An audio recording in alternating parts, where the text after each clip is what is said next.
Mayor Vico Soto's Pasig City will no longer be the capital of Rizal Province. President Duterte has signed Republic Act 11475, transferring Rizal's seat of government to Antipolo City.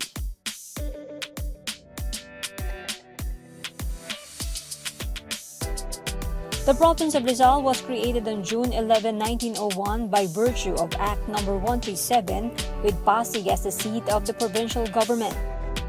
When Presidential Decree 824 creating the Metropolitan Manila and Metropolitan Manila Commission was issued in 1975, several local government units were removed from Rizal.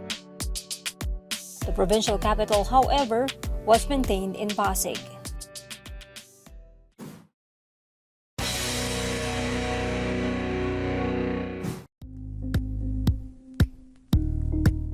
Thank you for watching Politiko TV. Please like and subscribe to our channel for more videos.